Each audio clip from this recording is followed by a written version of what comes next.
everybody, welcome to the Infinite Canvas podcast. No, wait, Infinite Adventures. That's right, I'm covering for David today. He's a little bit under the weather, and he asked me to do today's intro, as it were, so here we are. Anyways, it's been really phenomenal working on this show. As I gotta say, I'm really glad that David decided to choose Strange Eons. It's kept me on the edge of my seat ever since day one. I really hope you guys are enjoying it as much as we've been making it. But no, seriously, it's really starting to freak me out. If you guys are enjoying our show, I hope you guys can give us a little iTunes rating. Oh, or whatever Google Play's alternative is. It's probably the same thing, ratings. And be sure to tell your friends. Word of mouth is a really great way of spreading the message of the show. I mean, it's really not that hard to explain it to them. It's four guys playing D&D, and it's got Lovecraft in it. Like, what more can you ask for? So if you got your friends, Frank or Jennifer, or whoever it is that likes D&D and Lovecraft, this is the show for them. Send them right this way. Well, since I've still got you here, here's a bit of a shameless plug. I make a lot of stuff, and David's involved in this stuff also. So, Curse Quest just updated. It's our fantasy webcomic. Takes place in a fantasy world, as you could imagine, on Sci-Star.net. That is SCISTAR.net. And also Spectrum Files, Blank Slate's finale just came out on the Infinite Canvas. Be sure to give that a listen to if you love what we've been making so far. Well, there's enough of my rambling for today. So here we are on to Strange Eons, episode 7.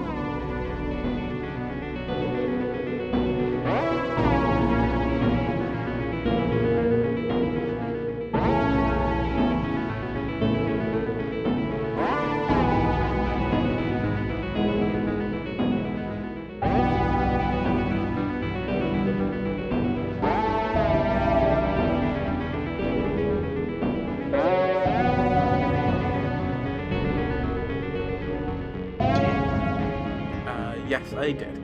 And welcome to the Infinite Adventures podcast. I already hit start on that. And my name is David. How are you guys doing today? I'm doing very well tonight. I That don't even is- know what that was. I'm alive. That Could be worse.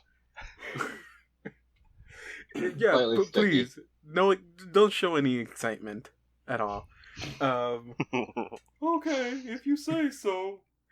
So, we last left off with, I guess, like a traumatic reveal, I'm guessing? I don't know. How do you guys feel about the reveal? Do y'all One remember what the part- reveal was? We found out there was like the same smoke or the same fog that we saw in our dream when we died. Yeah. Is outside, and so I'm thinking like simultaneously I'm thinking, oh, we're in a dream, or oh, that dream was a prophecy, and now we're all gonna fucking die, or or I don't know what else to think. To be honest, those are the two options. We're in a dream with a Karagor's dream. thoughts right now are, oh, fuck. I think that's everybody's thoughts. So, as a quick little recap, We're fucked. wait, no, that will be the conclusion. No, that'd be Not the recap. foreshadowing, Johnny. Yeah. So the group managed to infiltrate the survivors, and they met Miss Winter Kauska, I think it's how you pronounce the last name. And basically she asked if they want any chance of staying, that they should help out. And while some did help out, others I think caused more problems than anything else. Not pointing any fingers. John. Everything seems What? to work out in their favor. They all went asleep, and even though some of them failed to check, they didn't have any dreams. So, some of y'all were hoping we're gonna have dreams, but I do apologize for that disappointment. And for those of you hoping that Assad was going to turn into a ghoul, I'm fucking glad. I'm glad. I'm glad that you're disappointed. Yet. So, one thing I did forget to mention, from excitement, I guess, I'm just gonna use that as my excuse. My plan was for you, at the moment y'all woke up from your dream, or from your sleep, I would announce that you guys leveled up. But I forgot, and I told you after the end of the recording. So, hey, guys, y'all have leveled up to level 2. Oh. Yeah! Woo! Are you gonna play like a little sound clip of like excited, like like the Legend of Zelda song or something, where like when you get an item. I don't know. Well, I'm pretty sure I'm not allowed to do that. But, I mean, you can make the sound effects and I'll leave that in. It's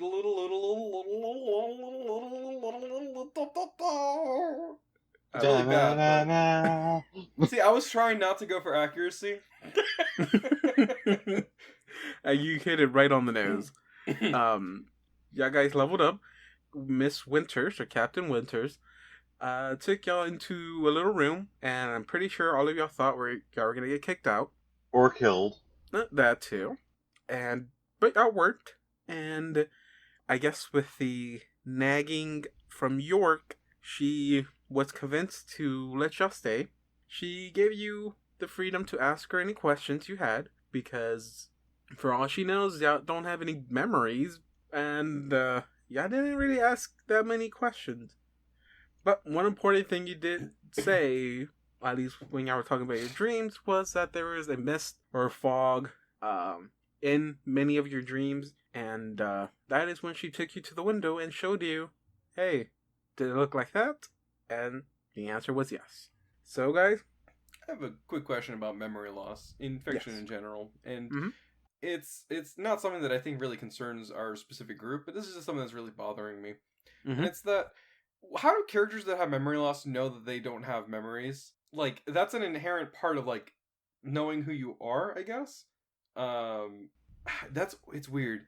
Sorry. It's been bothering me for the last couple of days.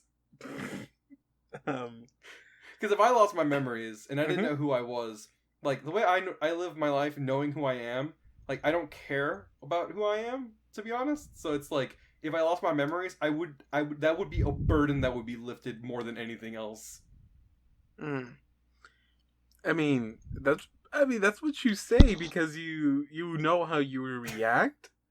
Well, if you were to lose your memories, you will lose the memory of you knowing that that's how you want to feel, which then will just revert to you feeling like, I want answers now. So, I mean, there's always that. Alright, but, so I mean, we're not here to talk about our feelings on losing our memory.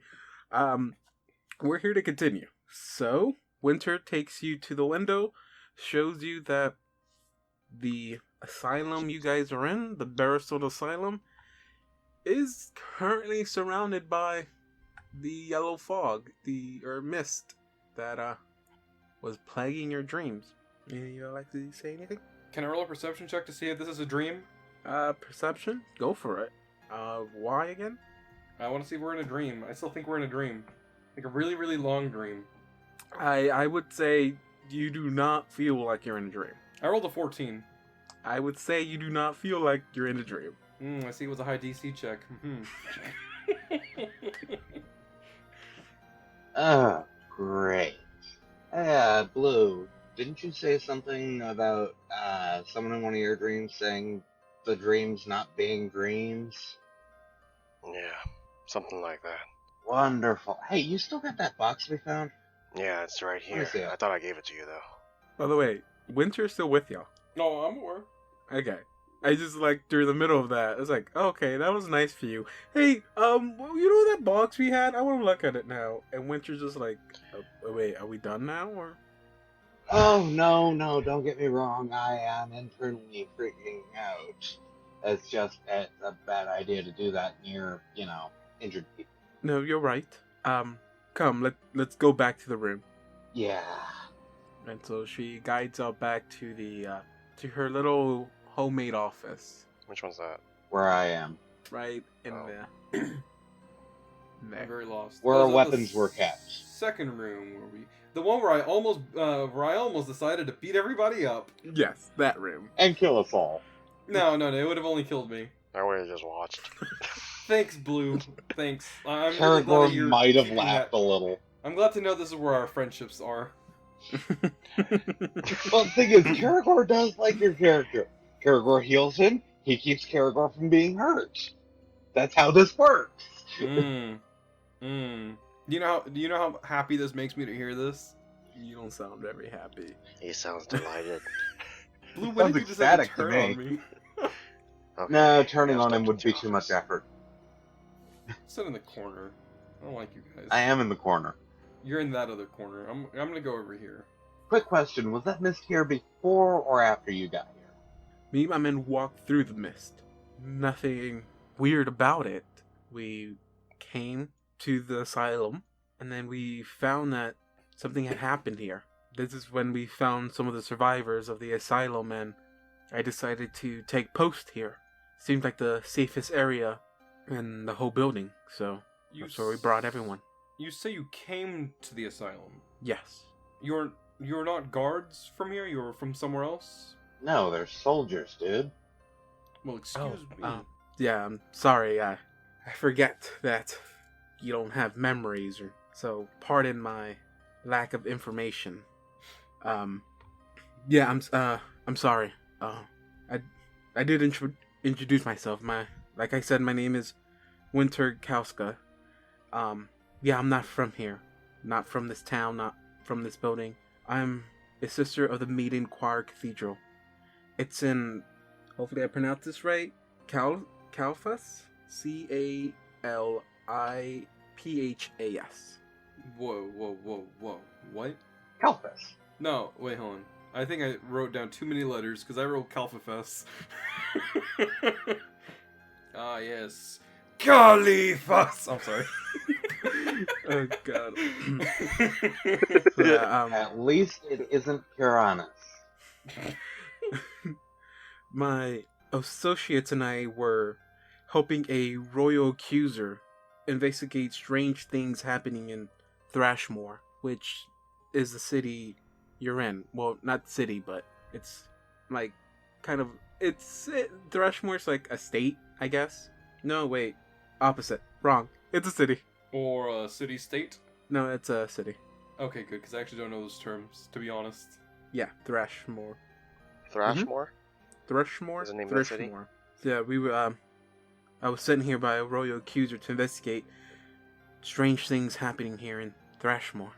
I never asked you this, but are these soldiers wearing black? No, they don't. Well, the others are wearing like, I guess, just standard leather style armor. She's the only one that's not wearing that's not like them. She's wearing more of a black garment. Okay, I was just curious to see if these guys were the men in black, because that would explain why we don't have memories. Accusers. That usually means something went really bad. Yes. There's been strange things happening here in Thrashmore. Hastern Laus, the Count of Versik, he basically is the leader here. He watches over this town, and he appears to have abandoned his duty. No one knows where he's gone, and he's just left. So then the accuser, her name is Omir, called us for our service. She has reason to believe that Laos had regular business here in the Bearstone Asylum, especially in the last days he was recorded being here.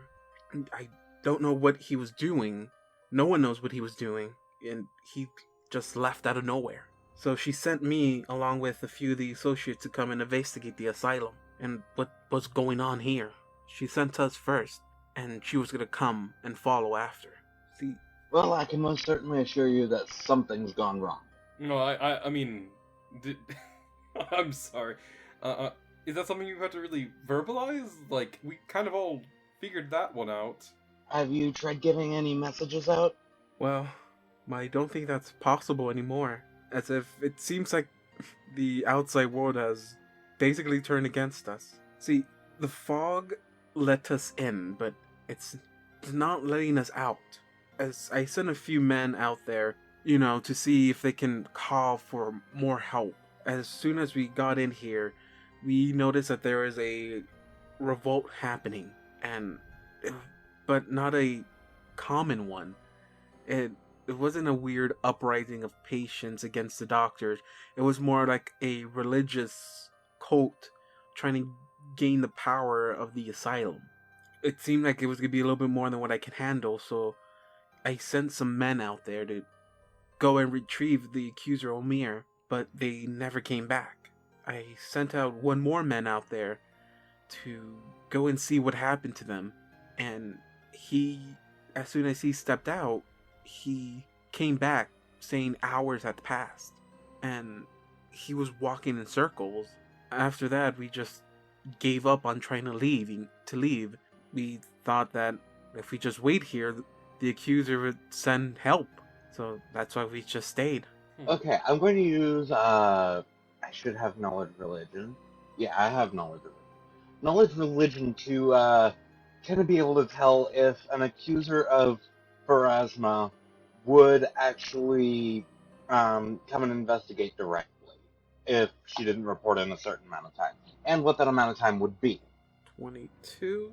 What you know about accusers is that they just don't do things because they want to or anything like that. They just don't work on any kind of jobs. They are sent out to take care of like important business, and nothing is gonna stop them from taking care of that business. They're basically ordered to do this, and this is their entire life and duty to have this mission completed. And so, as what Winter was saying, is that the accuser Omir's mission was that she was to go and investigate and find what was the name again, Laos, and have him basically be judged for his abandonment of his basically of the city. He abandoned he abandoned his post as the count, which is basically this world's like governor. So he's basically the governor of Thrashmore, and he just abandoned the position, which is something you don't do. And there's different types of punishment that can befall someone that does.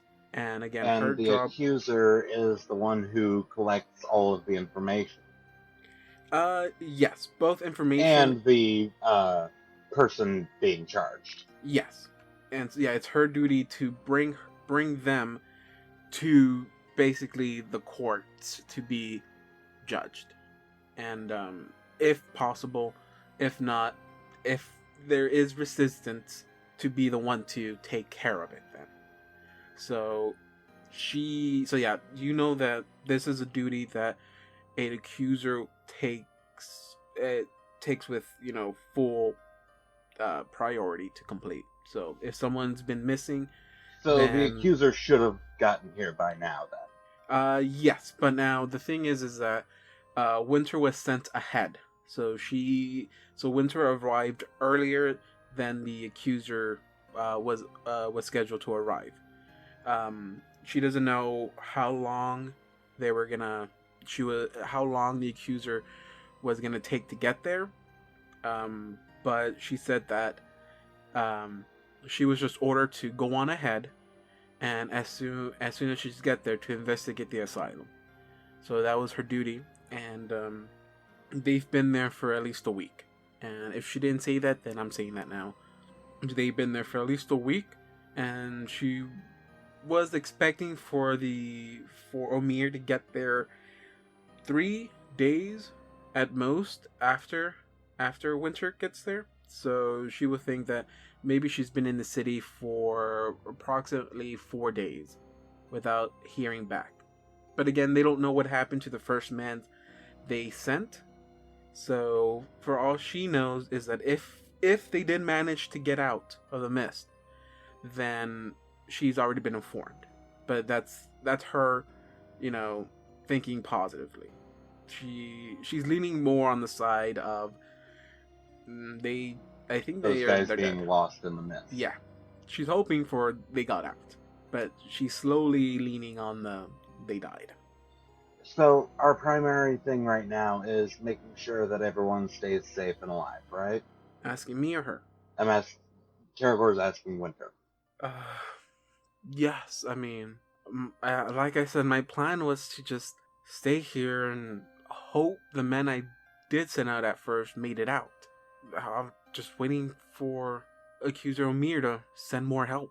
I mean, we survived here for a few days already, and it seems like those religious occult revolters, whatever you want to call them, hasn't interrupted us at all. The only problems we ever had were these doppelgangers and a few ghouls, but I mean, we managed to take out a few of them before y'all came, and if you guys are not doppelgangers, then y'all managed to clear out 2 more for us. So I mean, you're already on the good side because of that. But after I asked, by the way, after you told me about the dreams and I asked around, the only reason I knew to take you to the windows because many of the patients also kept talking about the mist and the yellow fog. Some never took it serious because, I mean, these are patients in an asylum. I mean, pretty sure they were born seeing things already. Did any of them mention a tattered man? None of the patients mentioned a tattered man. They all talked about being in a city, an empty city, an abandoned city surrounded with mist. Others talked about just being in an empty sea of fog, but they all just kept saying that the dreams are coming after them. The dreams are coming after them because they see the yellow mist outside. And none of your men have had these issues? No one has come up to tell me about it, but the nurse that convinced me to have y'all come in, he's the one that told me that he has had a dream about a lady, an old lady in a house or kitchen. I can't remember right now, but basically he told me to let you in. So I mean, if you have any questions about dreams, he might be the one to ask, but I myself have not experienced any of these dreams. Blue, you had that dream too, right? The one with the kitchen? Yes. I don't remember exactly what she said, though. Winter, is there any way that we can speak to this man? I mean, I think he's watching the kids right now, but I mean, he's at the end of the hall in that room.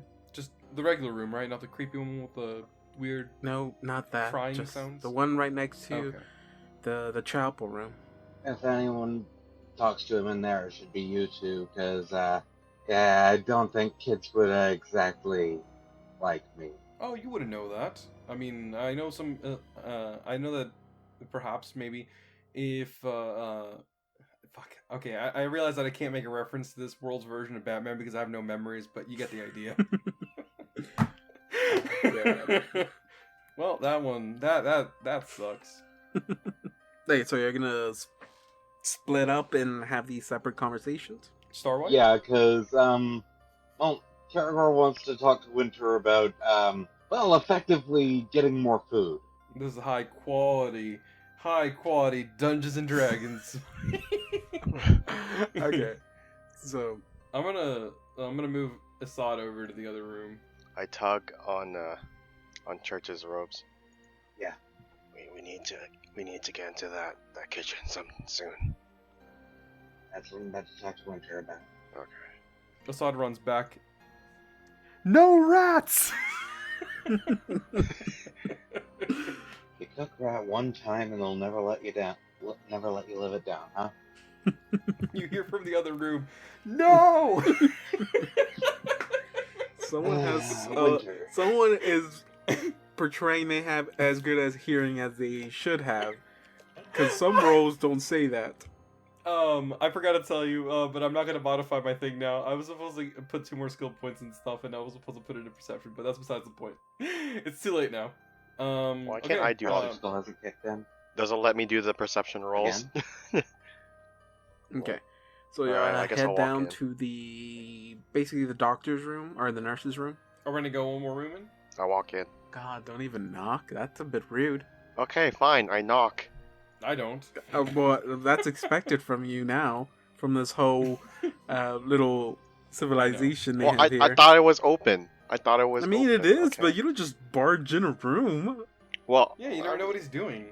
I mean, I thought it was just completely open. Like, not even. I don't even have to open the door. There's a door here, so Okay. I'm Fine. just. Okay, so y'all just barge in rudely. No, I knock on the door. Okay, and the door opens and you see the nurse, and he goes, yeah, how can I help you? Is this the one that looks at Shia LaBeouf? Yeah. Yes. Punch, you talk. Sorry? And I hold Punch's hand. Punch, talk for me. I knock on the door. Knock, knock. The door is open. I know. He already opened the door and asked what's wrong. Yeah. So Winter was telling us that you had a very similar dream to one of ours, and wanted to know if do I know that you're an investigator or no? I don't think I've ever Me? asked. You never. I don't think you ever I have asked. no But idea. do I even know that I'm an investigator? That's Well- the thing. I think my character's the only one who explained his class when we met. I think that is true. I'm just gonna. I mean, sure, you know that. I get just by being around him for guessing? 3-4 days, you can kind of maybe somewhat connect some Assume? dots. Well, me and my friend here, we have had a similar dream. We didn't share them at the same time, I believe, but we had the same experience with some slight variations. The variation of mine being that I was in mine, and the variation of his being that he was in his. And are you sure? And I look at Blue. Are you sure you wanted me to talk to him? Because I didn't. I kind of expected you to say something to him. People don't tend to like me, but I'm trying to watch my tongue. It is literally what was told to me by everybody here. Well, we gotta start from somewhere, right? Yeah, I don't want to tell this man that he looks like he's gonna be. If anybody here becomes a ghoul, it's probably gonna be him first. I'm not trying to be rude or anything. It just you have that face. Wait, are you saying that Please in don't character or outside? Because if you're saying that in character, he's standing right in front of you. Yeah, I know. I say, please don't mind him. I don't know something. I say what's on my mind. I'm sorry. I don't know exactly what you're saying. You're throwing a lot of words at me, but I heard you say dreams, and you want to talk about the dreams. Sure. Just give me a minute. And he turns around and he yells at two little kids, and he says, Maeva, Britton, go back to the chapel room. Just take some of that paper with you and finish your crafts in there. I have to talk for a little bit. And you see the girl that was giving the tantrum the day before. She's in the room, and so she walks out and leaves. And then you see the other kid, a little boy, he walks out, and they're carrying like little papers, and the little boy has like a little lantern in his hand, and they just the little girl looks at Blue and kind of smiles and laughs, runs into the chapel with the little boy, and he goes, yeah, you can come in. Okay. Are you on top of the table, John? I'm sitting on the table. If that is okay. If it's not okay, I scoot some stuff aside and I sit on the table. If you want to sit on the table, you can sit on the table. Yay! It's a bit mean, but okay. This side okay, over here. I'll just stare at him while he sits on the table. When you walk into this room, you see that the room is a bit of a mess. It's been pretty much ransacked. Anything that seemed useful was taken out. The only thing that's left there is a few blankets that are kind of smushed into the corner. From what you can see here, you see a lot of paper origami. Just it's like covered the table, so you can tell that this is what the nurse has the little kids doing. Just a little paper origami, which some of them were ruined because Assad I just scooted sat on them them. aside. I said I scooted whatever was on there aside. I said it with my words, unless David somehow edited it out. And then you see a right up against the wall, the very far end wall where the blankets are located. On the wall, you see an embroidered symbol of a spiraling comet, which I'm pretty sure Karagor have told you is the symbol of Pharasma. So this is where this is basically the In the book, they call them the chaplain. So the chaplain of the chapel, which is I guess like the priest in a sense. This is his room here, or at least was his room, because he's nowhere to be found right now. Oh wow, I'd have been really uncomfortable in there. And so yeah, there is that. And he walks you in, and he asks, okay, what are your questions? What did the lady say to you? What are the dreams you? Whoa, that was weird. Did we ask the same thing, or was it... Okay, please, wait. one at a time. Okay, I'll go first. What dreams have you been having? I guess just haven't been having many lately. I only really have had two, and one of them was I woke up in a bank of fog in the middle of nowhere, nothing around me, just fog, and a man in yellow robes or in yellow attire is wandering in it, and he stops and I try to talk to him, but he ignores me like if I'm not even there, and he finally starts speaking, and he speaks just 3 words or 3 phrases. I mean, just over and over again until I wake up. But that basically what y'all had, right? yeah, we had that one. We died in that one. That one was weird. You did not die in that one. Oh, we didn't die in that one? John, you're the one who had that. Oh shit, that's right. But that wasn't what convinced me to bring y'all in. The one that convinced me was the second dream I had, and I was stuck in an endless alley, just almost in the same city, and just stuck, not being able to get anywhere. And then I found an entrance to a home, and there's a lady at the end of a table, and she tries to speak to me, but I couldn't really hear what she was saying. All I can hear is that it's coming, they're coming, and try to ask her who's they, what's they, and she said that the last thing she told me is I'll know when they get here because their past has been sacrificed. I wasn't sure what that meant, but after hearing your story, I think I understood after that. I've been trying to wrap my head around this strange deal we're in. Do you think that this is not the first time that this kind of stuff... Like, obviously, somebody was sent... Y'all were sent here because something was going on, so maybe that... No, I just worked here. Oh, that's right. And you do remember, of course, from before all of this. I remember everything. Everything. Everything I can remember, yes. What's your favorite... I'm just kidding. Can I ask you one question, though? Yes. What did the man look like in your dream? The one that spoke? Did both of y'all have it, or was it only one of y'all? That was the one in the yellow clothes, right? That's not the tattered man, but the one just wearing the yellow robes. I describe it to him. Asada would definitely remember that more than I did. I didn't write down in detail what the man looked like. Okay. He goes like, okay. Yes, he had a mole on his upper eyebrow. I remember that completely. He had a gold tooth. It's like, oh, that does sound like him. And are you sure you don't remember anything, like at all? About myself? Yes. It's weird.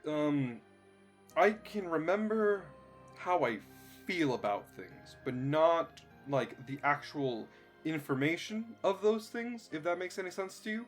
I know I worship Saturn Ray because I have my my holy stuff with me, and I know that I don't like guards and soldiers for some reason, but like that's a feeling I have, not really a memory I have. I don't know what I did or what they've done to me. These guards specifically are nice people, and they haven't done anything to me. I think you can understand what I'm trying to say. It's a bit confusing. Yes. You don't. Not your situation. I mean, yes, your situation is a bit confusing, just to lose your memories like that. But I know it might get annoying, constantly asking you if you remember things. But the man you saw in your dreams, you don't remember him from anything else. Is he talking about that one man that Just the man, the man, not the tattered man, the man in yellow. Did you have that dream too? Oh, okay. No. Blue. Oh shoot. Karagor, that I remember, Karagor and Nesso have only dreamt of just the tattered man. You've been the only one that have dreamt of the tattered man and the man in yellow. Is there a way I can check? I don't know. Like, I can't tell. The only reason I ask is I never saw the patient, but some of the other nurses here worked in that area in the asylum, and some of the nurses, some of the patients were in that area, and they keep saying that the man in the mist, that he's a patient from here. God, what is his name? It's on the tip of my tongue. Zandalis, I think that's his last name, though. I don't have. You did confiscate our weapons, right? Yes. Why were you gonna take out your weapon? No. I was gonna drop it, like.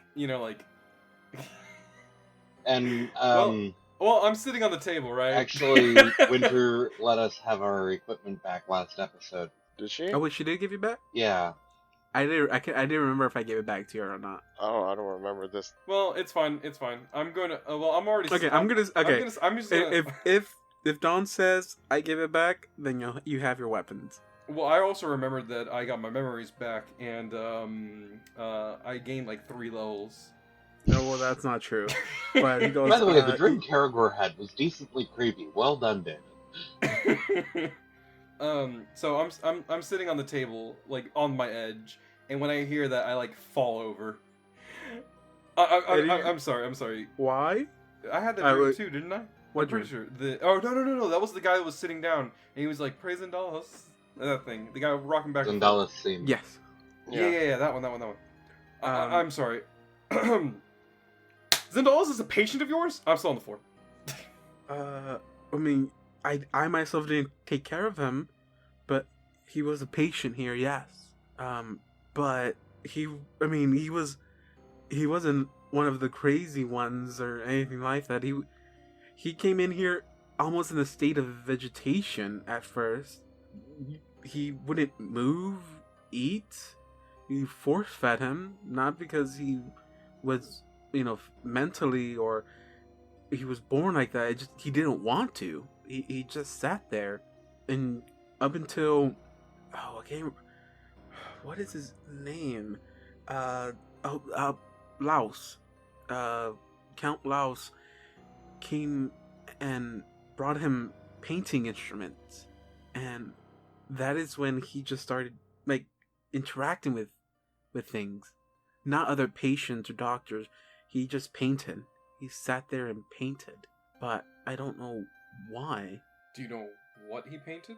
I've never interacted with the patient at all. Blue, did we see any paintings around here? Maybe. No, I haven't seen any paintings yet. That's because we're in the painting. Fuck you if that's right. His full name, I just remembered it. Yulvo Zendalis. That's his name. That's why I'm confused. You say you don't remember anything or being in the asylum, but why do you dream of him? What was his name? What's in Dallas? Yulver Zendalis? When you say Yulver, do I start to get a headache? No. But okay. Yeah, he says that. Anything? And you haven't seen him recently? I have not. I'm pretty has Winter told you what has happened here? To an extent, yes. So she did mention that there was some kind of weird revolt then. Yes. Well, that's the thing. See, Dr. Lissandro, she's the one that oversees the asylum. And I don't know where she's at anymore. I don't even know if she's alive. But she was the one that oversaw Zandalis. Not many people were, at least nurses, were allowed to see him. And before the whole revolt happened, before this whole mist happened, I heard that strange things were happening to him. I couldn't get any more information out of anybody else. I mean, Lissandra was the only one who actually worked with Zondalis. And then the mist showed up. And once the mist showed up, that's when things started going crazy. And Zondalis, I guess you can say, woke up. And he started leading the revolt. The patients who followed Zondalis called themselves the Apostles of Orpment. I'm sorry.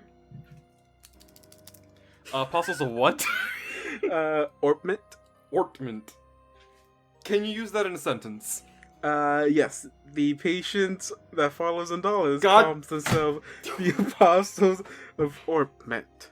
Hopefully I am saying it correctly. I'll type it into the chat if I have to. Again, I do apologize for the mispronunciations of things. Oh. Alright. You wrote down O-R-P-I-E... I fucking spelled it wrong. O-R-P-I-M-E-N-T, and I wouldn't know how to pronounce that. Orpiment. Orpiment? All I do know is that those people who followed him were very devoted to Zondalis. Oh. They have to have a hell of a lot to offer if they're gonna follow that lunatic. Well, I guess if he's some sort of demigod at this point, I'm assuming. I mean, this seems to me like one of those situations. He's taking advantage of the weak-minded to get what he wants, but I don't know what he wants. I wish I had more information for you, but, I mean, that's all I have. I do too. Real really quick, out of wanna... character, the same thing every madman wants. To try and take over the world. Oh god, I hope it's not one of these. There's really nothing I can think of that he would want. He was one of those madmen before. He did nothing. But then, it's just... You mean patience? yeah, he was one of the... I apologize. It's fine. He's a madman because he is hurting people. The other patients you had were just ill. They have no control over what they've done. I'm sorry, this is a sentiment that I have of these people. Sorry. You may continue with what you were saying. All I can say is that he was never an issue before. He's been here for months, and we've never even got a peep from him. I mean, the most he reacted was when we gave him writing utensils and paints, and he started creating art. Sadly, I mean, I never got to see that, but some of the doctors and nurses that did, I mean, they called him a poet, an artist. There's no reason for him to just turn like that, but he just did. Wait, I feel really bad that the investigator isn't the one figuring all this shit out. But do you know? Wait, hold on. Do you know all the patients that saw his work, and do you know all the patients that saw his work, or people that saw his work? I'm sorry. I think not that that I'm aware of. No. Maybe that's what's turning them into ghouls. Though that happened Before? way after the whole paintings. No, that's what I'm saying. The idea, whatever it is that he's imprinting onto them, latches onto them and goes deeper and deeper and deeper into them, and then it wakes up later. There's no way you can tell, maybe. And perhaps the ghoul thing can be transferred from person to person after that, but the initial batch, that's probably what it is. He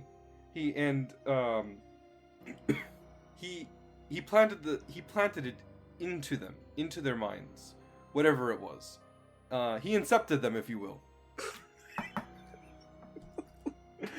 Damn it. I'm allowed to make one Inception joke in episode, David.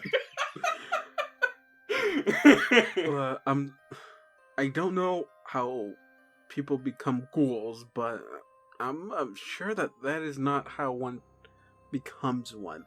I have nothing to prove my point, and sadly, I don't have anything that can prove your point. Not that I'm aware of. None of these patients I have here saw Zendala's work. I mean, mostly have kids in here. I mean, and the few adults we have in here are sadly a little bit, what's a nice word to say here? A little bit out of it to really understand anything else. None of the nurses here worked with Zendalis themselves. Mostly those who did work with them were handpicked by Lysandro. But so I mean, I don't know if your theory is correct or not. Well, that's what I'm thinking right now. I'm not a vain person, but I think I'm right. That's the end of my sentence. Again, I hope I answered your questions, the way you wanted them answered, and that's all I can really help you out with. But I mean, I would recommend one thing. I mean, if you answer them the way I wanted them to be answered, it would have been more like, "Oh yeah, I know how to get out of here." But it's sufficient. All I can say is, I mean, speak to Winters if you want to leave. Oh no. Other than that, the only piece of advice I can give you is, if you're gonna be sleeping here, just stick to the chapel. Those who sleep at the chapel don't really have these dreams while they're in there. So there's that. Well, thanks. I think that's all we need, right, Blue? I think. Uh-huh. All right. It has been a pleasure talking to you, Mr. Nurse. I didn't give you my name, did I? I don't think we know his name. I didn't want to call him Shia. I apologize. I forgot to give you his name. His name. Sorry, my name is Warren. W-R-E-N. W-R-E-N. Oh, W-R-E-N. Oh, Ren. Nice to meet you, Ren. Ren. I'm sorry. You look more like a Shia to me. This next thing I'm gonna say is a joke, so like I want to just be very clear on that because sometimes my jokes tend to go over people's heads. If you ever get turned into a ghoul, you can't take me down. Just a heads up. I can do jujitsu, and then I leave. Okay. And that's only funny to me, but that's okay. All right. Okay, as you're having this conversation, Karagor, what are you doing up there? So, Winter, about this whole food thing. I'm pretty yes. sure you can't spare any men. I would be happy if I had him, but no, I'm sadly more important for me to keep my men here. What I'm proposing is that tomorrow morning, after I do a bit more treatment of your injured, myself, Blue, and Punch try to find a good way to getting to the kitchen. The only way to the kitchen will be through the curtain. I know. Where that thing is growing. We can just wait. Even if my men didn't make it out the mist, the accuser Amir will be in Thrashmore, or at least should have been in Thrashmore 4 or 5 days ago. She can be sending men now to help us out. We can just wait. And when we run out? If that was to come, then I don't know. Worst case scenario, me and those two die, if you send us 3. And you continue waiting.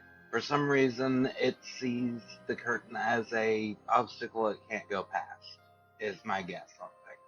I told you that in exchange for a safe place to be and sleep and such, that I would help how I can. And, well, granted the other two aren't doing the best job at helping, I understand. All 3 of our talents seem to be more suited to a battlefield than to simply waiting. You and your men, you've been trained to keep people safe, to hold a position. Mm-hmm. We haven't. Now, I do have a key to making sure that when we come back, we're not doppelgangers. Because that's probably a concern of yours. Yes. As long as it's not banana, I'm okay. I just No, realized I was actually. muted. The key to knowing whether or not someone is a doppelganger. I'm sure your guards at the barricade told you about the conversation that I had with the doppelganger taking the form of Punch.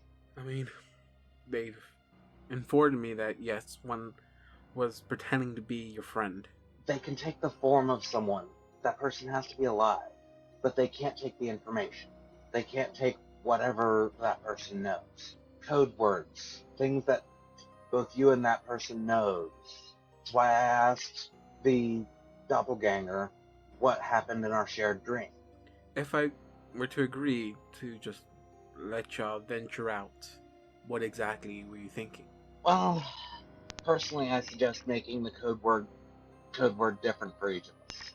That way, say a doppelganger manages to torture a code word out of one of us, they can and kills us. Then they can only use the form of one of the other two.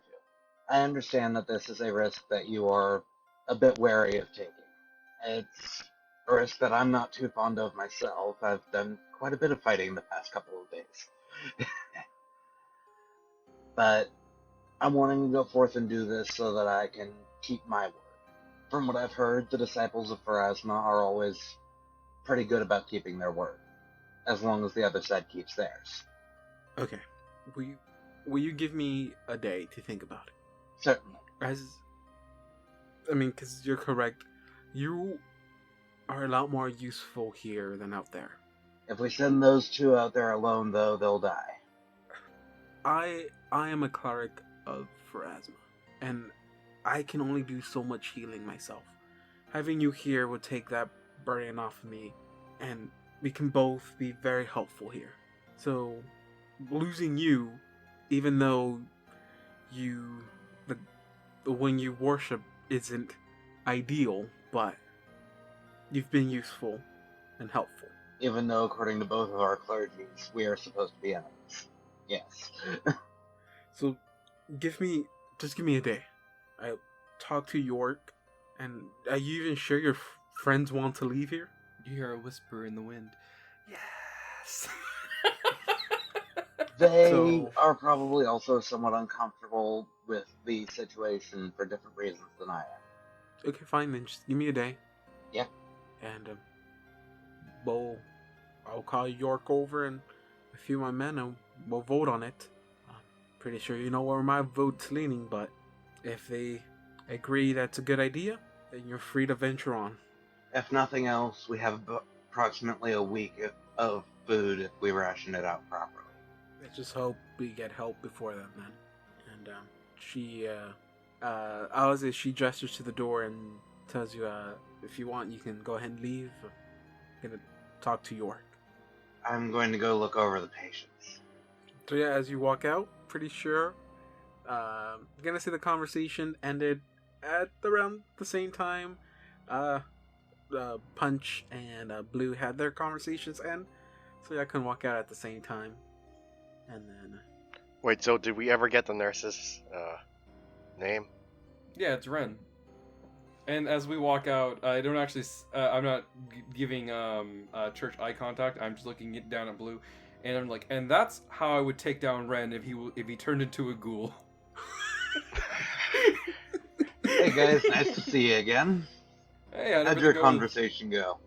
Enlightening. We learned quite a bit, and I think I have an idea of how these people turn into ghouls.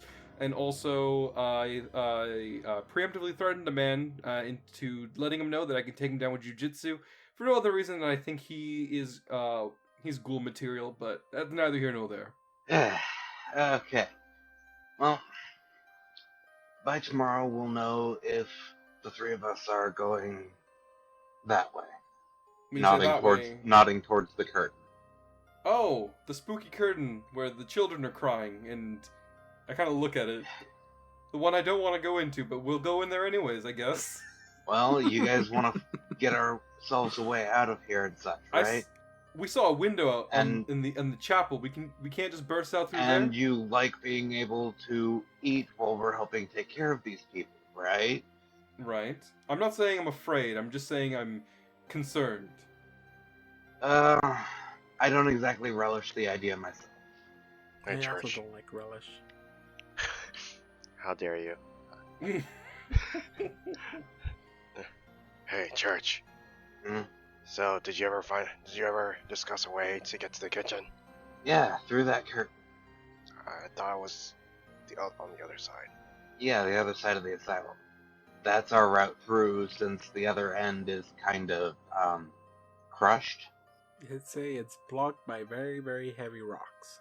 and has potential to be blocked by many more very, very heavy rocks. I wonder if we could try to climb it. Don't think that's the best idea. We only moved a couple of rocks before it threatened to fall down on us again. Well, threatened to fall down on us. Threatened to fall down on... Yeah. I'm gonna be frank here. I don't know how to get out of here, so I'm just letting you take the lead, I guess. If you say that is what she's gonna let us do, then... Well, she's going Sure. to talk to some of the guards tonight, and they'll come to a decision. Okay. We may be waiting a while longer before anyone ventures beyond that curtain.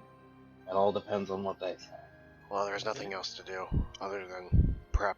Chop wood, fix people, entertain kids. I don't know why, but I feel like I don't like any of those options. I mean, I could try to entertain the kids, but I don't know how good I'd be at it. I mean, they seemed to like you when they left. Maybe it's because you looked like a child, but I don't know. Did your character token just like back off of me for a second there? It did. I think I saw it move. I didn't do that on purpose. If it Oh. did. So if y'all wish to continue just doing the same task y'all were doing the day before, I mean, y'all can go ahead and do so. I won't have y'all re-roll for any of that stuff. So everyone's gonna be doing the same thing again? Hell yeah.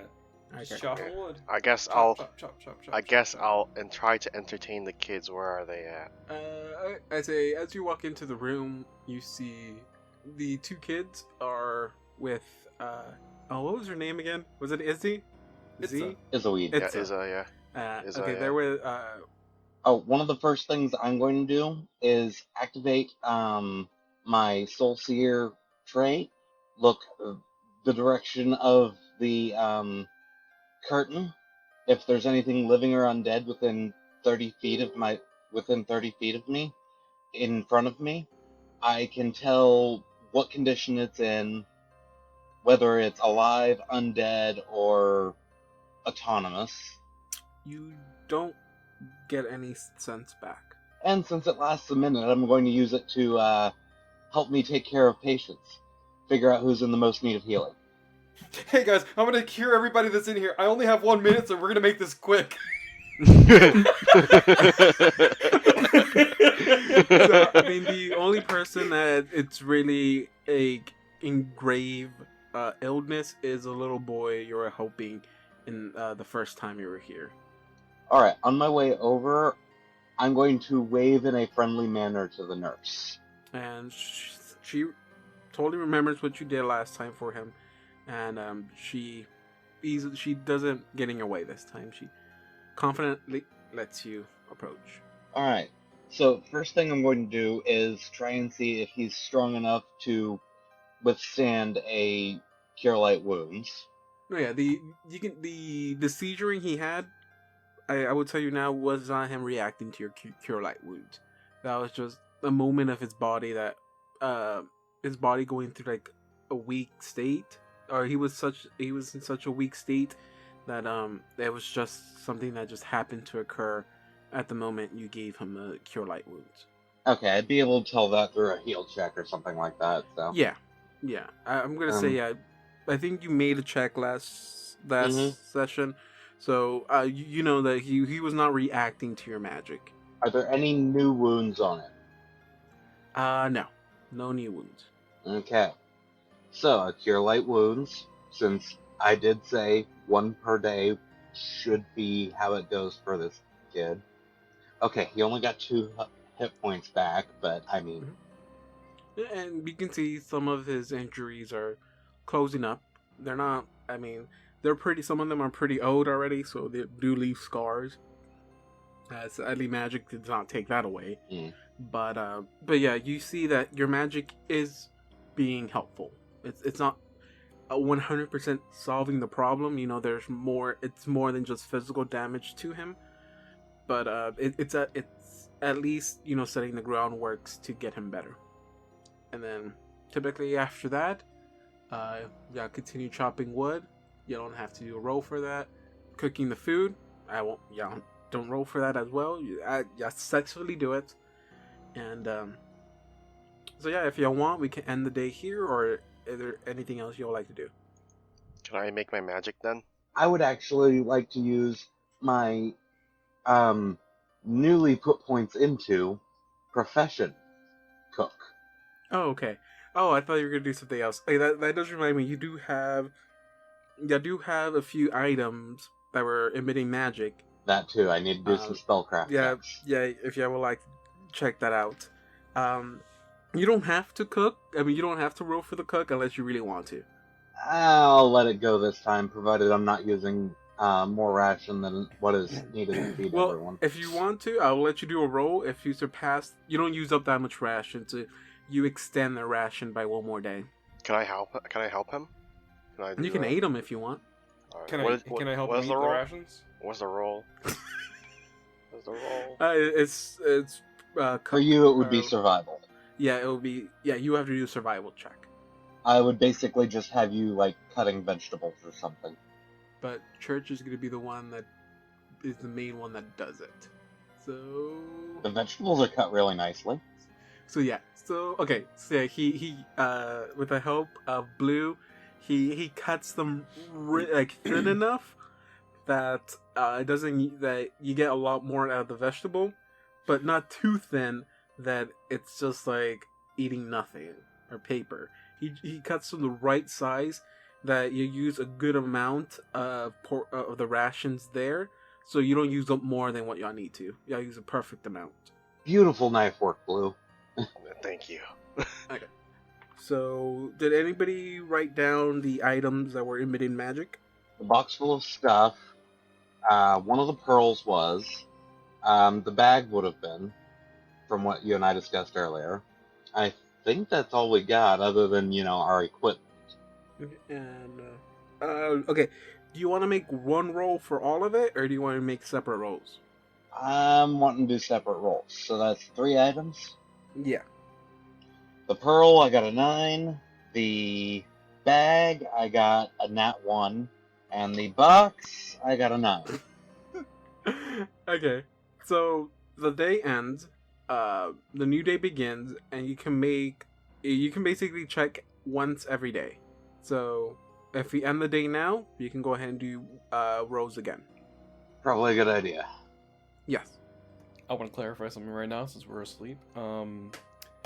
I didn't put in 2 of my skill points into something, and I'm going to put those into something now. You do not have to say that at all, or mention it whatsoever. What? We didn't say we're professional D&D players, David. Alright, I'm going to try a thing and see if it actually works or not. It did! I don't know. Okay, so this time the box was an 8, a nat 1. Bag was a 10. And the pearl was a 9. Yep, you still can't quite figure it out. I'm sorry about that. You rolled really low on the dice. So, the next day starts. Really, nothing else happens. Finally, Winter walks in and calls you up. Who's you? All of us, or just him? Yeah, all of you. Hell yeah. Mission. Okay, so up to her office? Well, not technically her office, but What she's using as an office. yeah, pre-made office right now. Okay, so I talked with York and the men, and they all agreed against me. They don't think my men made it out. They don't think Omir is gonna be sending anyone, at least not anytime soon. And once I told them about how much ration I think is left, they that pretty much sealed the deal. Do y'all really just want to leave? At this point, it's not entirely a matter of leaving. I'm curious as to what's going on here at this point as well. Because, have you noticed that it rains occasionally? Yes. Next time it does, use detect magic. It's faint, but it's there. Fine. I promised you that if they agreed, I would not stop you. And I am a woman of my word. So if you wish to leave and continue on, I'm pretty sure that one of the most important things for you is getting answers why you're here. But if you wish to, then the only way out is through the curtain. We do want to clarify something. You say leave, as if it were to mean a one-way trip. Oh, there's a chance we could die. Church, that's not what I meant. I meant as in, like, we're going out there, finding out what's going on, and coming back with more help. But if you want to pull a me and say that, go ahead. My primary purpose for suggesting this is to get us more rations. If we can, we will try to stop what's going on as well. I mean, I don't know who I am at this point, and, like, I don't know if I'm ever gonna find out who I am. So, this is the start of where my life is right now. And you guys are the only people that I know. You guys Yeah. Weird start to a life, waking up to watch someone having that happen. Right? Hey, what if all life starts like that and we all have fake memories? Let's not get into that because that's a whole nother religion. One of the weird ones. Yes, so I'm on board with going out and helping you guys that way. I hand her a slip of paper. This will be what I say to ensure you that it is me. Is it your And, number? David, I'm going to be sending you the written form of the message now. What, you don't trust us? David's not going to, like, text us one day and go like, hey guys, next episode you gotta be a doppelganger, don't tell the other two guys. Well, here's the thing.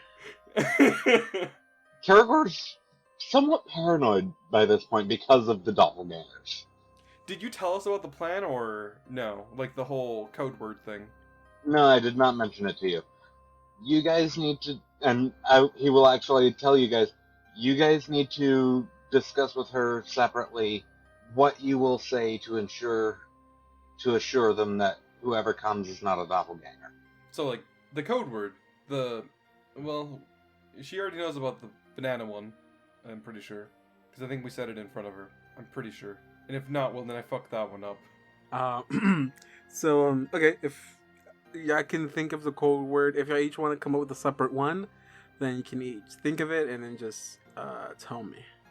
But Can I say it with my mouth so that the audience can hear it too, or no? I know that Donovan's not going to anymore. It gives the audience suspense. it Oh, gives them that's- suspense, John. Do you not Alright. care about the suspense? I'll text it to you. Okay, so if y'all write it down on a piece of paper, she takes it from her hand and goes, I know we can't stay here, and I know we need a way out. All considering you seem able enough to be the ones to find a way out. You have managed to live out there for 3 days and at least keep somewhat of your sanity.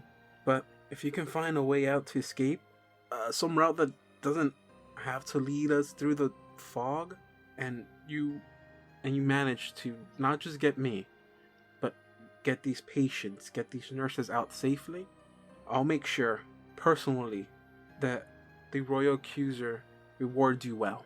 I know you guys are risking your lives here, and I thank you. Considering who I follow, the Royal Accuser allowing me to live would be rather a good payment for me. So, if you wish to continue, then you have to go through that curtain. And if she didn't hang your weapons, then she does hang your weapons now. Cool. So now we definitely have our weapons. For sure, definitely, you guys have your weapons. She hands Punch and Blue their weapons, and she just won't gestures touch to- Karagor's. She gestures to yours. They're laying on the table. He nods to her in a bit of respect, because she's been doing pretty... She's been Well, playing she kind nice. of has no options, but you're free to go do what you need to do. Sadly, I'm gonna take all the patients, the nurses, my men, and we're gonna lock ourselves in the chapel room in case anything goes wrong. And she calls everyone's attention and tells them to head to the chapel room. And they all walk in there.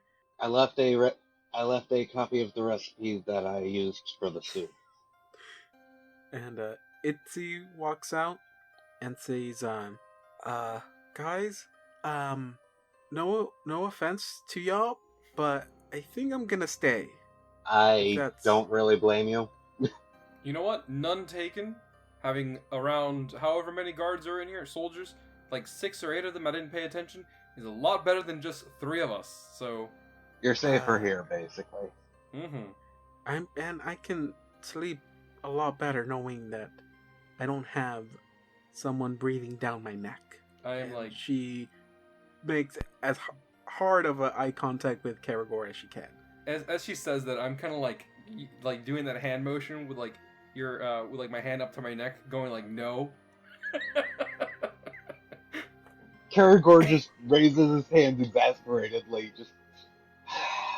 I'm gonna do one more last check. Mm-hmm. I want to do a sense motive check on her. Oh my god! He got a natural 20 on that. Plus 7. And so tell us exactly what it's this body language is showing us. We're going full-on Hyuga here. Where have you been hiding these good Okay. investigation rolls, Justin? I'm pretty sure that part of her body language is she is fucking terrified of Karagor. Oh my god.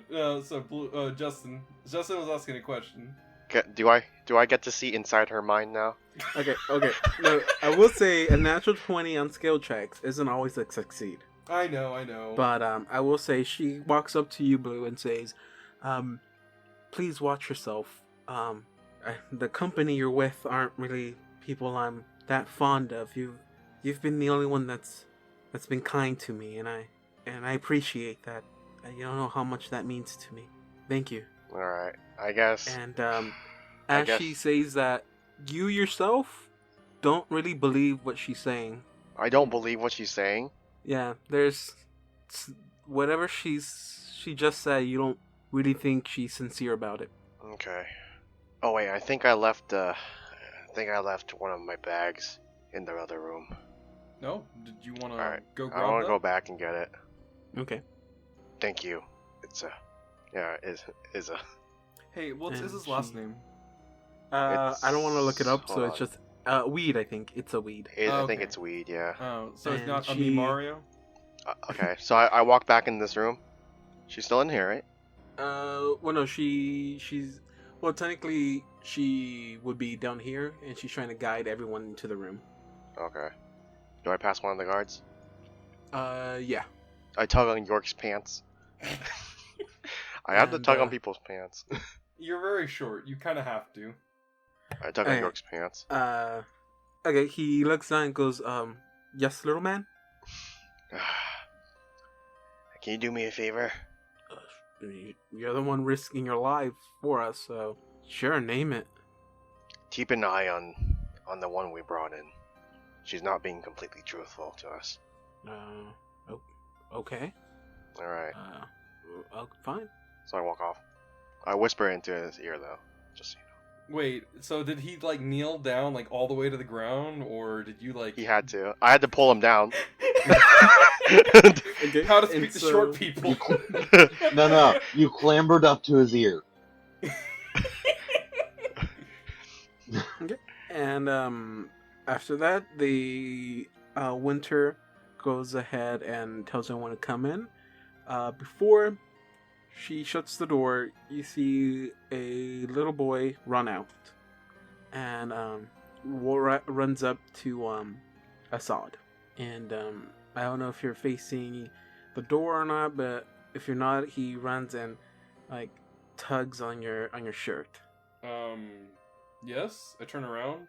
And you see it's the little boy that was in the room with Ryan, Nurse Ryan. The one that I And, talked to? No, No, the one you held Sorry. down. no, Oh, no. Okay. I had to ask because I thought you were pronouncing Ren. It was the one in here. Ren.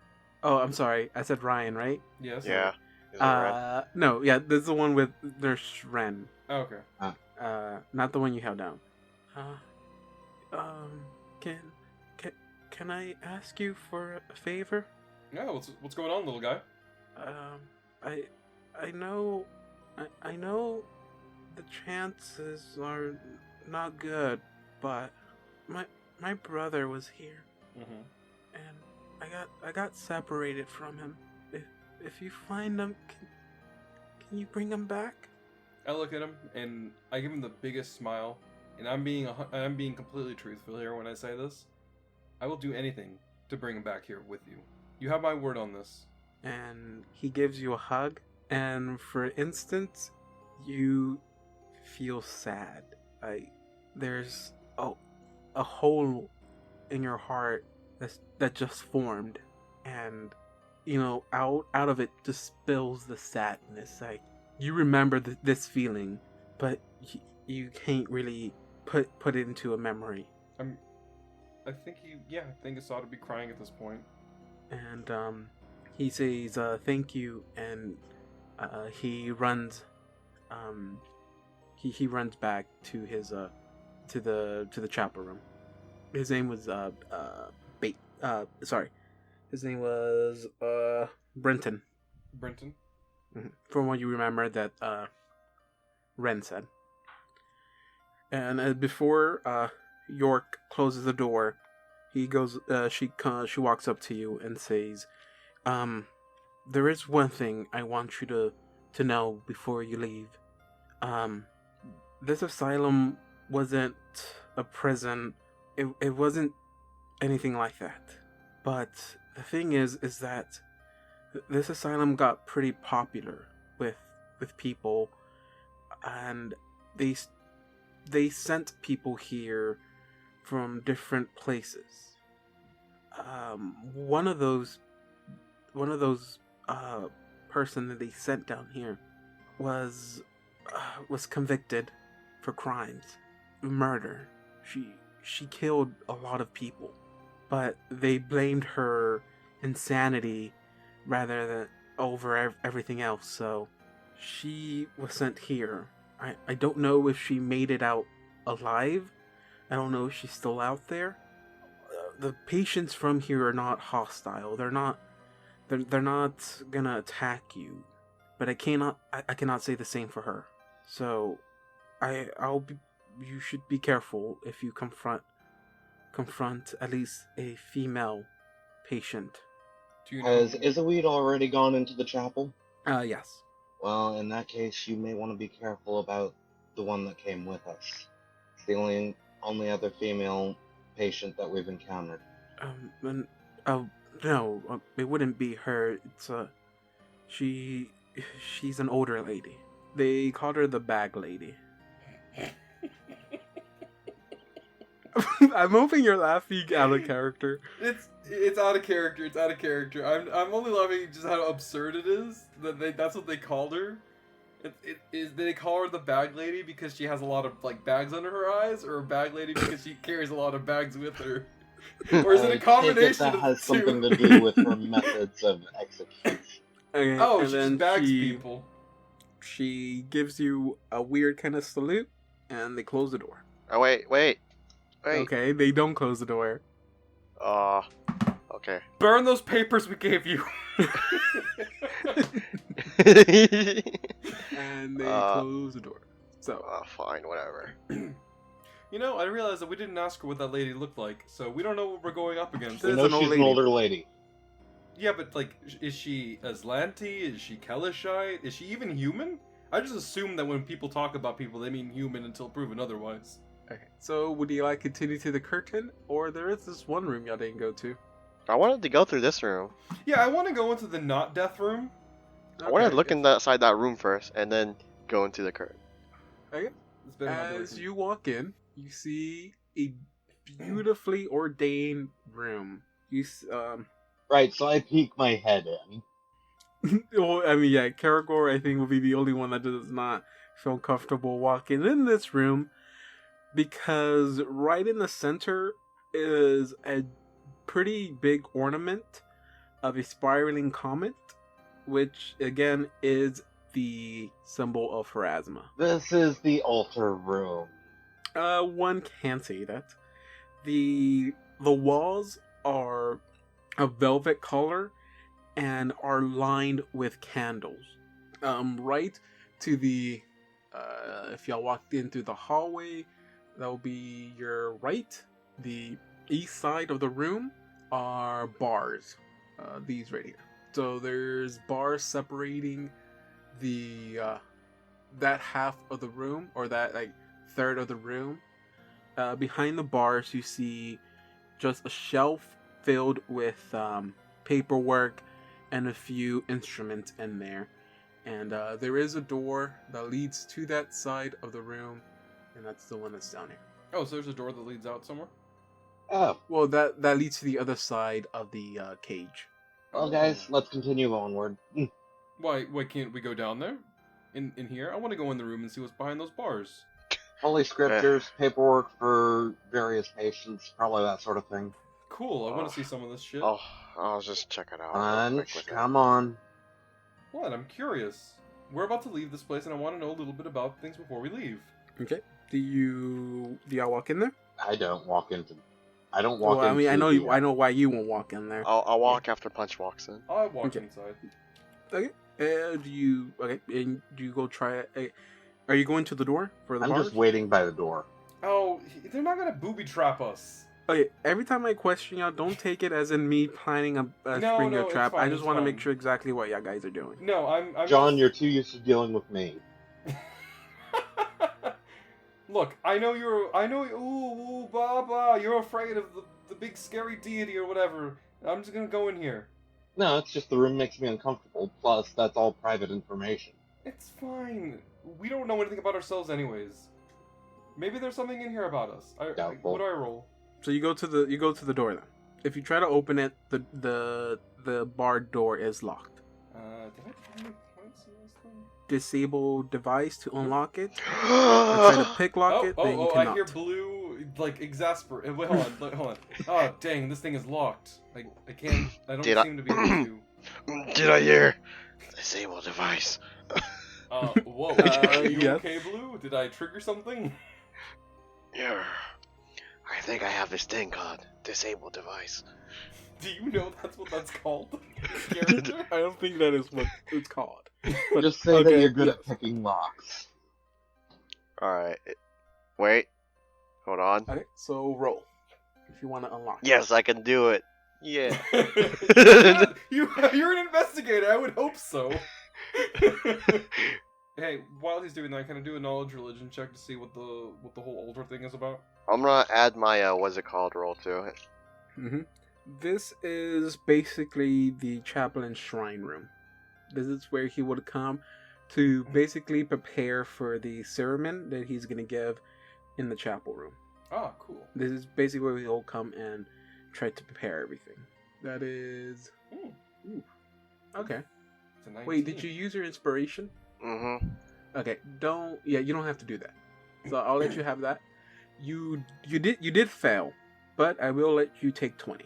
Take 20. Yes, that 20. basically means 20 minutes. basically what that means is that there's some things you can redo over and over again.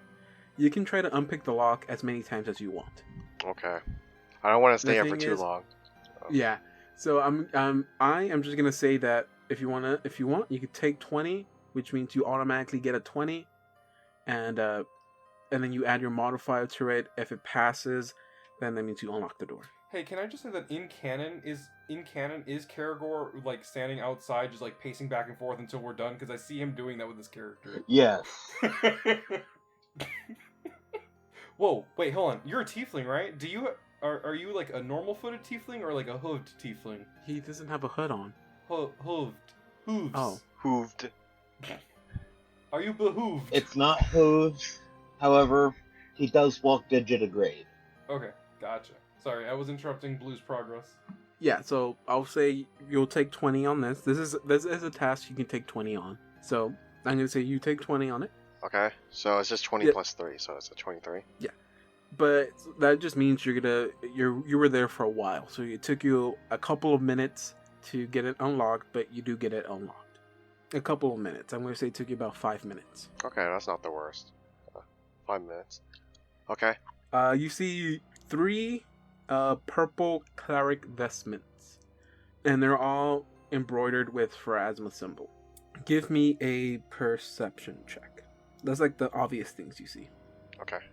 Perception check. Alright, I rolled a 29. I mean 23. 23? Oh, Okay. You also see 2 scrolls, as well as a wand. Okay, 2 I'll wands. I'll take the scrolls and wand. Oh, I'm sorry, 3 scrolls. You get 3 scrolls and 2 wands. Okay. Is that the only thing I see? Yep, everything else is paperwork, and mostly it's just paperwork describing a few patients that the chaplain would look over. Okay. Let me look at those scrolls real quick. What's in them? Do I know? Unless Can I you tell? have detect magic, or not spellcraft, you cannot tell what they are for. Okay. Oh, I'll bring them outside. Okay, so I'm assuming that that's pretty much all there is in the room. So, do I still hear him bouncing up back and forth? I'm literally right outside the door. I'm already setting up the rolls to figure out what these are. Okay, well, I'm opening the door. Okay, then just tell me which one stands for which. All right, Oh, first 3 are for the the first 2 are for the wands. Second 3 are for the scrolls. First 2 are the wands. Okay, so I'll give you 1 wand, and you have one of the wands you have is a wand of lesser restoration, and it has 7 charges. dude, your rolls are really shitty on this one. You got +7 to that, and you rolled a 2 with 6. Jesus. So one of the scrolls is going to be a scroll of sanctuary, and the other 2 scrolls you do not know what they are. They are emitting the same magic. Oh, there is an issue here. To use any of these, well, for either of those 2 to use any of these things, they would have to have used magic device, correct? Yes. I can use them because they're within my spell set. Yes. But other than that, that is what you find. One, as of right now, you have 1 identified wand of lesser restoration with 7 charge, and you have identified 1 of the scrolls that is a scroll of sanctuary. Hey, I have a question, David. Mhm. It says an investigator does not need to decipher arcane writing before copying that formula. He does have a good chance to turn that spell into a formula. Yeah, I can just change it into a formula. I don't need to, what's it called? You will, But that takes depending- like an hour. Yeah, you have to look at the method, because you will, if you try to turn the scroll into a extract or into your formula book, you do Mhm. lose the scroll. Mm, And okay. that's Then he both gains- if you succeed or fail in it. But it's putting it in his formula book, right? Yeah, but That he means has to he learns succeed. it If he forever. fails, then he still loses the scroll. Okay, I get that from a gameplay perspective, but for like realistically, like you don't have to like. Hold on. Do you burn the scroll when you do that? When you cast it. Yeah. But not when you write it. No, it's No, whatever. there's some. It's weird. It's not. It doesn't all. You don't always lose it. It always depends on what kind of what your class tells you happens. I know Okay. for like if you're like it's different for everything, but I mean we'll leave that until it happens. But okay, if y'all continue going on through the curtains, then oh wait, do y'all now continue going through the curtains? I'm going to tell them to leave the 3 scrolls and the other wand and a platinum piece behind. That wand of restoration could be useful for us. Yeah, we're gonna take all of it, aren't we? How do you plan to pay for it? What do you mean pay for it? You don't have to pay for anything. We're basically stealing from the people who are helping us. But at the same Yeah, I time, technically- hand over the scroll of sanctuary. This one I can do, but not technically. I can do it tomorrow when we get up. Also, platinum piece? Are you rich or something? Because I don't have a platinum piece on me. we all have one. I Each gave one of out us to has a us. platinum piece. Oh, that's right. Well, I'm holding on to that for right now. We don't need to give it until later, anyways. It's fine. Right. Yeah, Yeah, let's worry about helping pay for damages to this place after we fix what's wrong. I mean, they can take it off my dead corpse if they really want it. Okay, so I'm just gonna say y'all continue on because okay, as you do, the scary part isn't on the map, it's what I'm about to describe to y'all. As you pass the nice looking curtain, as soon as you approach the curtain, all three of y'all hear the crying. It wasn't something that's special that only certain people could hear. It just happened to be that Assad was close enough to hear it the first time. But all three of y'all clearly hear the crying. As you pull the curtain aside, you see the wall in front of you, where there used to be a door, is a giant mass. Almost like a parasitic mass growing out of the door. Mm-hmm. And it looks like it's from another world completely. Nothing like you guys have ever seen.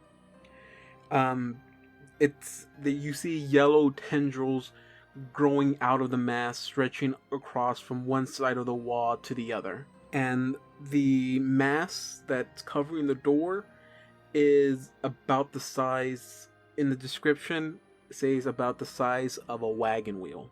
So it basically is going to be the size of a torso. If not, it probably takes up the whole size of Nestle's body. So something about that, or maybe even bigger. As the curtain is pulled back and you'll walk into this, it starts to move. And you see that it starts opening up. Whatever kind of pod it is, it's opening up. And you clearly see why Winter wanted no business with whatever this thing was that was growing off on this side. And because what you guys see is a beautiful image that looks like. It's a, oh god, I didn't know it was... What is that oozing?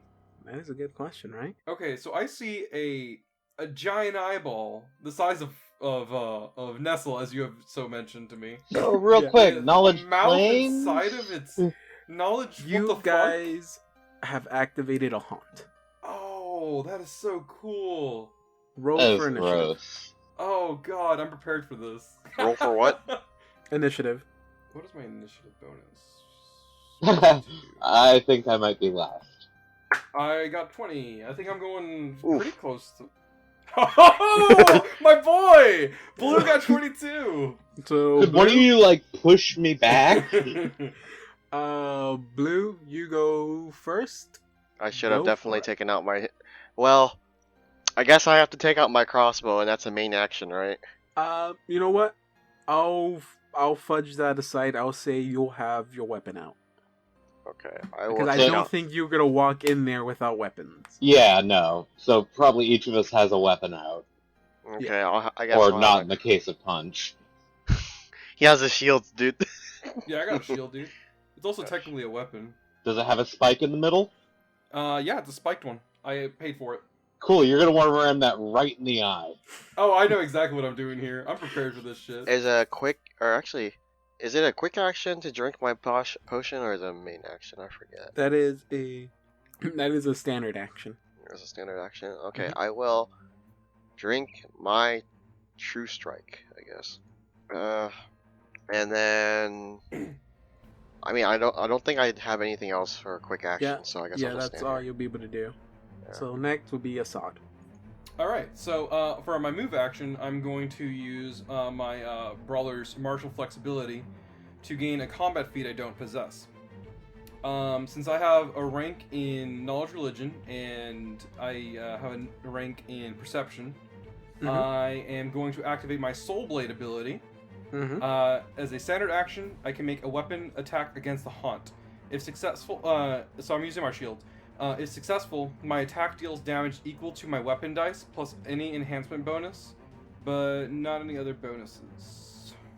Awesome, go for it. Cool. Considering our luck with the last haunt, I'm not looking forward to this. I will say, if John misses, I think I'm just gonna quit. Why is that? Go ahead and roll, John. Oh no. I don't like the sound of that at all. If you somehow miss, I quit. Alright, I wonder, so then is this AC like 2? John, can you? Did Yeah, you I roll? got it. Yeah. No, I did. Melee attack, so plus 6. Well, there's a lot on the line here. I rolled a 17 total. with my modifier. That is a hit. Oh, cool! I can deal damage to it. I will deal my shield damage, which is 1d4. Hey, oh wait, haunts aren't 7 undead damage. until they're activated. It was nothing until we activated it. You did 7. Yep, 7 damage. As you hit it, John, doesn't seem like you do much to it. That's not a great sign. It is the thing's turn, and as you can see from the picture, out of the eye splits open and out comes a jaw. A jaw. And that lunges at Punch, since you were the one that attacked him. Okay, that is correct.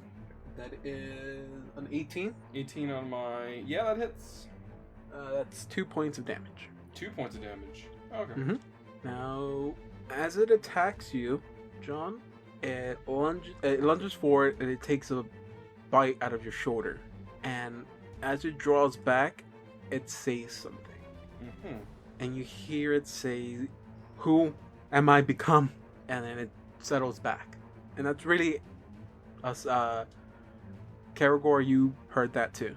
And now it's your turn. Is there a knowledge check I could do to understand what that might hint at?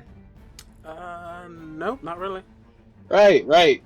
So, for my move action, I'm going... Wait. Alright, so my standard action is going to be doing Death Watch, which will obviously identify this thing as undead, which I will then communicate to these two. Mm-hmm. Thanks for letting me know. Too bad I can't replace my move action with another spell. Oh, is that the spell you cast? Death Watch was the spell I cast. It does not otherwise note, so... And I don't get 2 standard actions. No, if it's like a... I don't think that requires a standard action. If I'm wrong, then we'll change it. Right now, I'm going to rule it as it does not require standard action. Alright, so my next thing is going to be Cure Light Wounds on this thing. Okay. Because it's Yeah. undead. Okay, go for it. 7 damage. And it does not like what you did to it. You see part of the branch just wither away. Okay? It is now Blue's turn. Okay. I really wish I had a spell that produced fire. And by the way, this thing, it's pretty much hittable. AC of 5. So unless you roll a natural 1, you're not hitting this. I mean, you're gonna hit this. I have my, what do you call it, my True Strike on. True Strike is plus 20 insight bonus. Mm-hmm. So you just add 20 to your attack roll. Okay. By the way, Karagor, give me Plus a my- perception check. Wait, do I give you a perception check now? No, you do your attack. Karagor gives me the perception check. Alright. Do I still add my range to it? Yeah, you add everything to it. Wow. 4. But I hit a 28 on it. Yeah, that is a hit. Oh, okay. Good thing I used it, huh? I wouldn't have hit it. It feels bad. Well, no, you would have hit it. 'cause No, you I were would have bad. been an 8. Yeah, it would have been an 8. Okay. Wait, what is it? Plus 20 again? Because I used True Strike. Oh, shit. I hit a 2 on it. Okay. Your arrow lunges through and it hits. Okay. That was your perception check, Karagor? Yeah. Okay. You see the area where you hit him. You see it slowly growing back. Regenerative. Now it is Assault's turn. Cool, I kick him. Oh my god, you went freaking kicking. Okay, go for it. Why is he kicking? I thought his name was Punch. That's what I thought too. My whole body is a weapon. His whole body is literally just a punch. You just don't know it yet. 11. Cool. Damage. Well, again, if you roll higher than a 5, it's a hit. So. That's why I'm hoping that the plus 6 will help out. Well, no, if you roll a natural 1, that's fail. I know.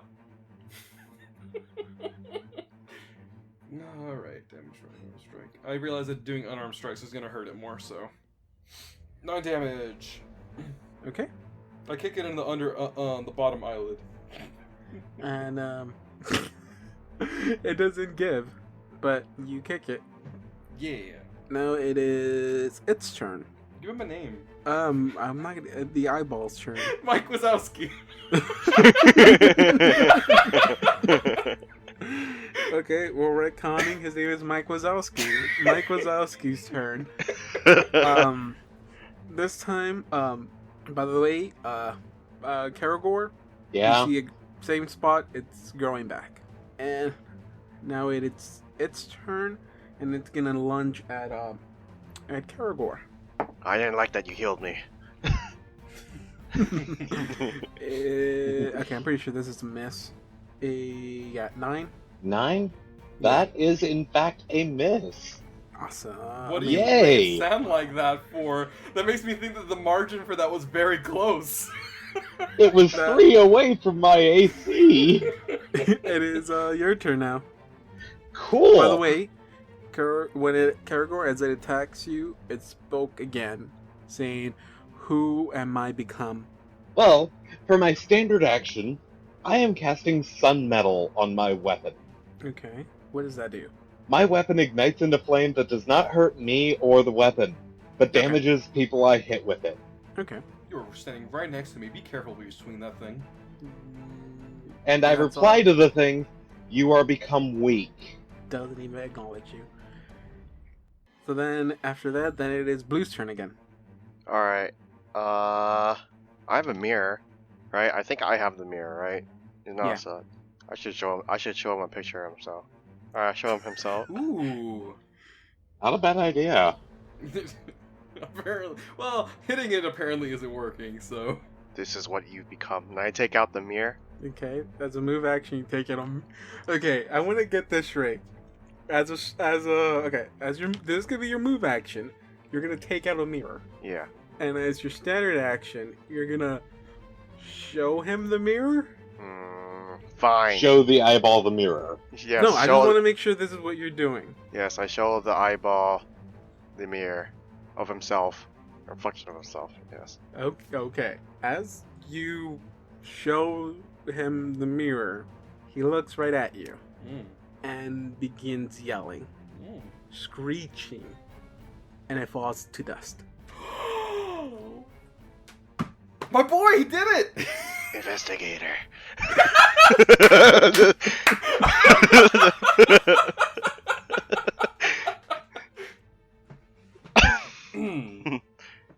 As the fire goes out on my scythe, I just kind of look between it, the dust, blue, it, the dust, blue. Can I just say that canonically, exactly at the same time as you're doing that, I'm also doing that. But not at the scythe, but like at my leg, and just like, huh? Blue. The way to destroy or dispel the haunt is by showing the eye its own reflection. That's an oddly specific thing, and I can't talk to the DM. That's an oddly specific thing. And also, I'm really glad that we got that mirror. So I thought this was gonna take you a long time, but it withers away. I go over, pat Blue on the I have a back. question about Good that, job, Blue. so- This is the first time where I thought I was not gonna get anywhere, but y'all somehow managed to always do the opposite of what I think. Welcome to being a DM, David. Quickly disposed of this. By the way, if you're curious, the curse or the haunt was called the Argus Wall. No, I have internalized it as Mike Wazowski. Are y'all passing through it? Yeah. Ooh, what is this? Big room. Big room. As you walk in, a giant dragon pops out of the floor. Oh, I was prepared for this. This is Dungeons and Dragons, bitch. Gun cock noise. Okay, as you walk in, you notice white tiles with spider-like cracks fill both the walls and the floor of this room. An oval desk facing the front of the door sits in the middle of the entire room. On some of the walls and sections, you see a few benches with pictures of or portraits of doctors that would work in this facility. Are they labeled? Some of them are. Most of you see the ones that have been that you've encountered. So you see the portrait of I can't remember the 3 names of the Dr. doctors. Latchkey, Dr. Oak something. Doctor Day. 3, Doctor 4. And then it's like seeing or Yeah. something. Or You see their ice. portraits. Lucy On Sand. Yeah, that one. At least you see a few of them hanging. Some of them have fallen over, but as you walk into this is basically the entrance. You have two double doors, one on the top south side, which you can kind of figure out leads to another room, which is the one up here, and then the one in the north, which leads out. What about this one? Oh yeah, I forgot about that one. That one. The west one? That door, you're not sure where it leads to. Do you walk up to it, or Yeah. do you All right. admire it? Before we look at, or do you before we go kiss it? anywhere, Well, I am going to do a perception check to see if I can find any sort of map to the place in here, because this seems a lot like a reception room. You see no map. If you walk up to the door, this door, it's the door you walk up to says consultation room. So you would think that this is where they'll have their meetings. As you continue walking down, you notice there are a few more doors down here. You have another double doors at the far end of the wall on the east side. I want to And check all then- the doors. You also have another door on this side, on the Well, right next. Basically, it will be the room right next to the consultation room. okay, real quick, out of character. Anyone have dungeoneering? Oh, I don't. No, wait. I have a class skill in dungeoneering. Can I still use it? Do you have Or- a point? In No, it? I don't have a point in it. Then no. Okay, no, I I- don't have dungeoneering. I do not have dungeoneering. Well, Church is going to be like, well, we have no idea which way we're supposed to go from here. So let's choose a wall, stick to it, and see when we find the kitchen. I want to go in this door though. I mean, I want to go in Consultation? This door. Let's try. I fine. want to look through all of them. Can you not just... Hey, question, Church. You're of demonic variety. Can't you just, like, sniff through the door? Wrong kind of tiefling. Some of us do have better smell than humans or most other races, but not all of us. Oh, well, Me in Blue- particular, I can see how close someone is to die. Oh, that's a convenient thing to have, I guess. Hey, Blue, question. You're a gnome. Can you, like, sniff through the door or something? No. Okay. Alright. It was worth a try. Like I said, you have three double doors. One is the entrance, which is the one at the very end. So that basically leads outside. If you want to see what's out there, what's currently happening, you can do so through there. As you walk up to this room, you see it says library. The room down here that the one that again Blue was trying to open, which is basically the one next to the double doors to the library on the the north end of this whole giant room. It says consultation room. If you keep going straight down the hall, passing the consultation room, you see another one outside. There's a sign called storage room. Hey, Blue, you coming? Let me look. I want to see why this door's locked. No, the door isn't locked. It's just not moving. Oh, it's just not moving. Okay, never mind. So it's more than likely blocked. I'm going to open the storage room, see what's inside. The hell you are. I killed As you open the Caragor. storage room, the storage room opens up. That door is not locked, but it is completely trashed. Well, there's nothing in the room. You do see that the collapse. There's a collapsed wall inside of it. Typically, it's the wall that connects this room to the consultation room. Any noises? No noises. But the wall separating the rooms has collapsed, so you have full access to the consultation room. Hey, Blue, you wanted to see that consultation room? And as you walk in, you can tell clearly, just like Church you predicted, the door was barricaded with tables and chairs. Okay, does it look like the wall was beaten down or collapsed naturally? It seems like, well, walls naturally don't collapse, but it collapsed from the other side out.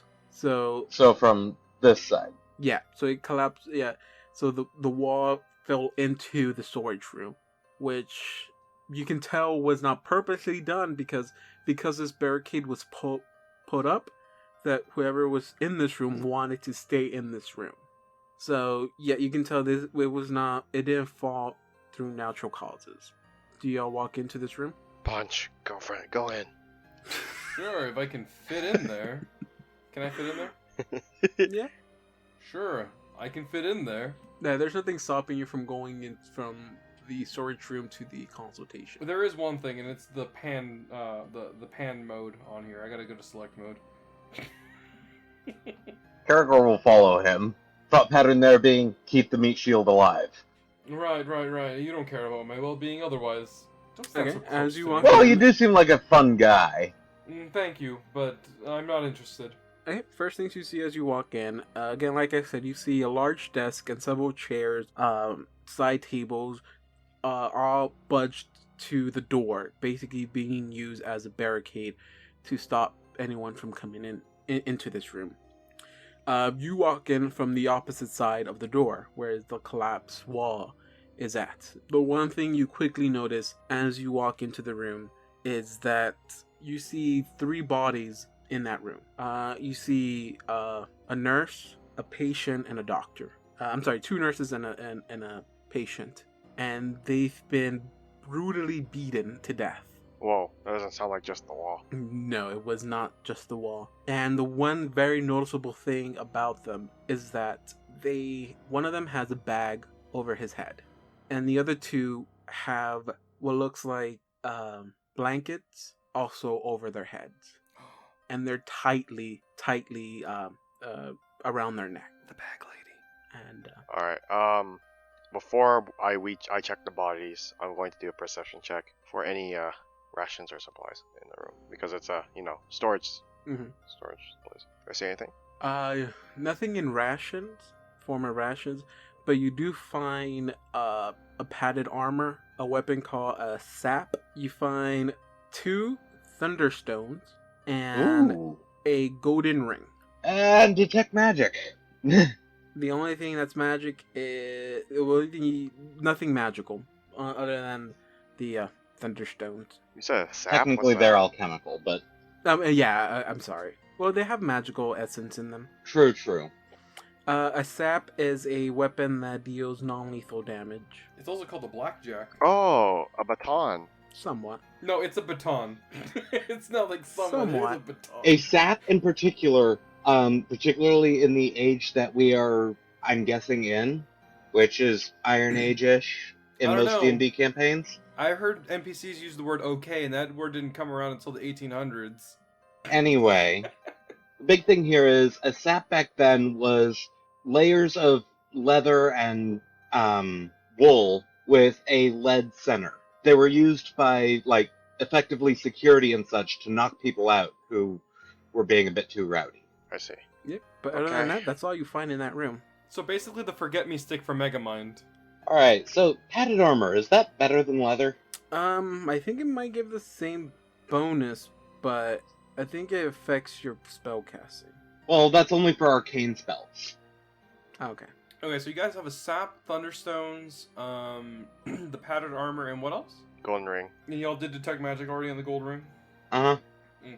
Yeah, Nada. I don't know what the thunderstones do. Do we have any rats that we can test them on?